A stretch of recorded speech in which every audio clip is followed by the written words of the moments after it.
você, sou o Carlos Valentim, colocando no ar mais um programa da série Dicas Tributárias. Dos assuntos que eu tenho tratado nesses vídeos, tem um é o que gera maior repercussão, que dá maior número de visualização, que é os relacionados à tributação internacional. Também pudera, não é nenhuma surpresa para mim, porque estatisticamente cerca de 20 a 25 mil pessoas todos os anos comunicam à Receita Federal a saída definitiva do país. Eu fico imaginando o número daqueles que não notificam. Deve ser pelo menos 5 vezes maior. Então a gente está dizendo aí de mais ou menos de 150 a 200 mil pessoas saem do país todos os anos e sem fazer uma comunicação de saída definitiva do Brasil. Então, eu tenho publicado alguns vídeos tratando desses assuntos e esses vídeos é que têm a maior visualização, milhares de visualização.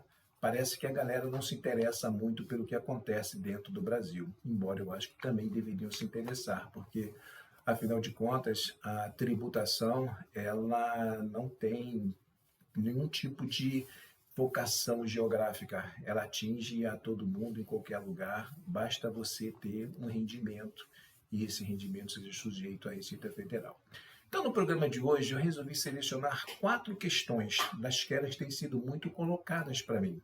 E são colocações bastante pertinentes, afinal, as pessoas saem daqui, muitas delas com uma ideia de passar um período de tempo pequeno, e acabam se estabelecendo nos lugares para onde elas foram e acabam ficando por lá. Então, eu tenho recebido pedidos de informações da Irlanda, de Portugal, dos Estados Unidos, da Suíça, de diversos outros lugares espalhados pelo mundo. Então, eu fiz uma compilação das 4 maiores dúvidas que existem.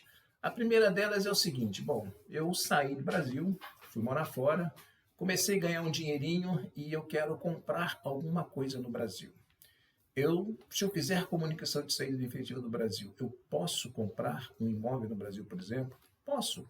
O Brasil é um país de economia aberta para o mundo inteiro, então não tem problema nenhum de você adquirir propriedade no Brasil. Tem algumas restrições, sim, em relação à atividade rural, por exemplo, mas fora isso você pode comprar o que você quiser aqui.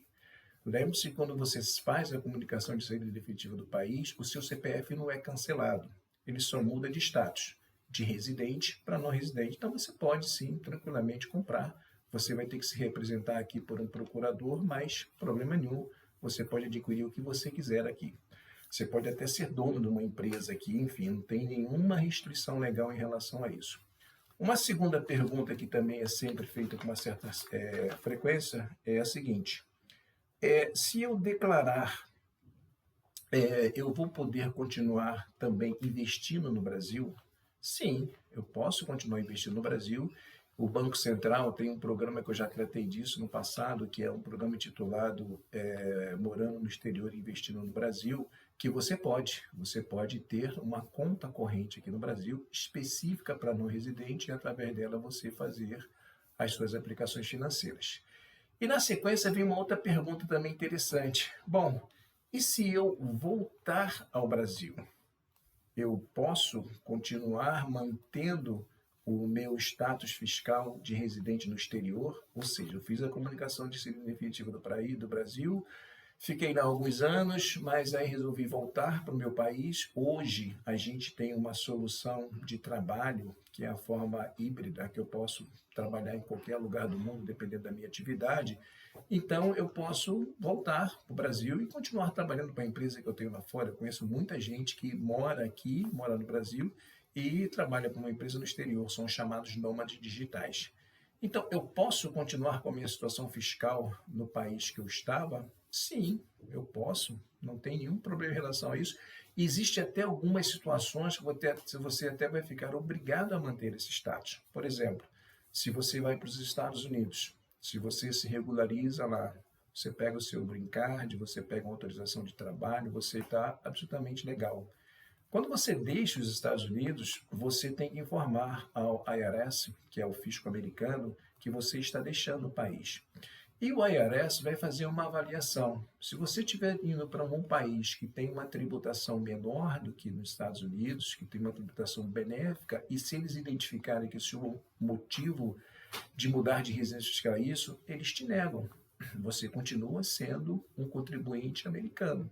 Então você pode sim manter o status que você tem. Agora você tem que tomar cuidado com algumas coisas, porque se você ficar no Brasil nesse retorno mais de 183 dias consecutivos ou não durante um ano, você já vira residente no Brasil novamente. Então você também tem que prestar atenção nisso, porque se você estiver num país onde não há um acordo para evitar bitributação do imposto de renda, você vai pagar imposto nos dois países. Então é uma coisa que você precisa analisar, mas tranquilamente você pode manter o seu status sem problema nenhum. Aí uma outra pergunta que surge também é a seguinte: se eu declarar a minha comunicação de saída definitiva do Brasil, eu posso, aliás, se eu não declarar, eu estou lá no Brasil, estou fora do Brasil, numa situação que eu não comuniquei à Receita Federal, eu posso manter aplicação financeiras no Brasil? Posso, mas aí você pode ter uma consequência bastante ruim que eu não recomendo. E essa consequência é a seguinte: você continua com a sua conta corrente aqui, como se fosse residente, mas você está fora do Brasil. E você, então, vai ter retenção de imposto de renda, normalmente, sobre essas suas aplicações financeiras, e essa retenção de imposto de renda vai gerar um código DARF. Esse código DARF vai indicar que você é um residente no Brasil. Então, se você é um residente no Brasil e você tem uma aplicação financeira no Brasil e você não entrega uma declaração de imposto de renda aqui, em um determinado momento você vai ser obrigado a entregar, porque quando você tem bens de um valor superior a 300 mil reais, por exemplo, você é obrigado a apresentar uma declaração de imposto de renda no Brasil. E nessa hora você pode ter um problema sério. Por quê? Porque eu já falei também em programas anteriores que a tributação, o Brasil adota um regime universal de tributação de renda.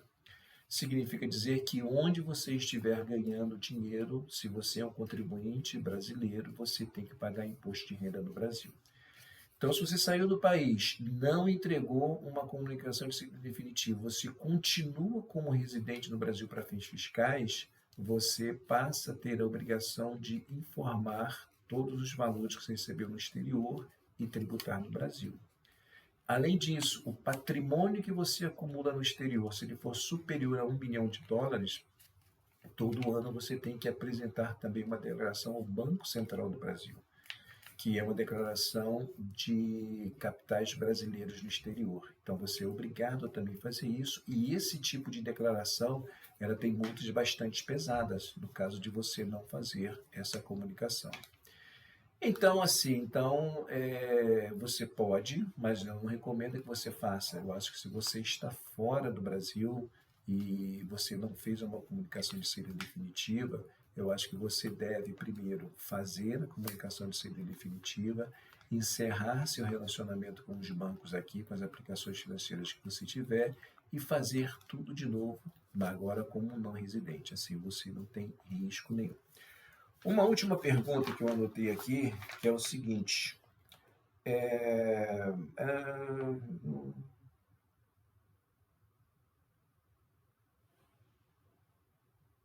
se eu posso receber, nessa situação que eu mudei para cá, que eu voltei para o Brasil, se eu posso declarar os salários, os rendimentos que eu tenho no exterior, se eu posso declarar no Brasil? Posso, a Receita Federal vai gostar bastante disso. De novo, vem aquela situação de que se você tem que verificar também o país que você está, se ele tem um tratado para evitar bitributação em matéria de imposto de renda com o Brasil. Se ele tivesse tratado, você pode tranquilamente declarar aqui, declarar lá, declarar nos dois lugares, que esses tratados eles têm mecanismos que são utilizados para eliminar a bitributação. Então você não tem problema em relação a isso. Agora, por exemplo, tem um país onde muita gente vai, que é um país que não tem tratado com o Brasil para evitar bitributação, que é os Estados Unidos. Então, nessa situação, você pode pagar imposto nos dois lugares. Essa questão do Brasil e Estados Unidos é mais uma questão política, porque existe uma minuta de um tratado que está lá, pelo menos, desde que eu saiba, pelo menos uns 50 anos, que está em Washington, mas isso nunca saiu do papel, nunca foi assinado. Então, o Brasil não tem tratado com os Estados Unidos E essa é a ausência desse tratado. Se você é um cidadão que está nos Estados Unidos e volta para o Brasil e continua recebendo renda nos Estados Unidos, você pode ter um problema. Você pode ter um problema, até porque a fiscalização dos Estados Unidos é um pouco mais apertada do que na maioria dos outros países. Eles têm mecanismos para fiscalizar a movimentação de dinheiro que você faz no mundo inteiro. Então é um pouco mais complicado. Bom, essas são as perguntas que têm sido feitas, são as perguntas que acontecem de uma forma mais corriqueira. Então, se você está nessa situação, ou seja, se você deixou o Brasil para ficar um tempo fora e você já está há bastante tempo, você já criou todo um relacionamento no país onde você está, dá uma olhada nisso, dá uma olhada na sua situação, veja o que você tem no Brasil, veja os riscos que você pode estar correndo, e às vezes você nem sabe disso. E se precisar de alguma ajuda, precisar trocar uma ideia comigo sobre isso, eu estou à disposição de vocês. Os meus contatos estão logo após o encerramento desse vídeo. Valeu? Obrigado pela companhia até aqui. Hoje é segunda-feira, semana começando, é a última semana do mês de junho, então boa semana para você. Se vai tirar férias, boa viagem, bom descanso e vamos que vamos. Um abraço, até a próxima. Tchau.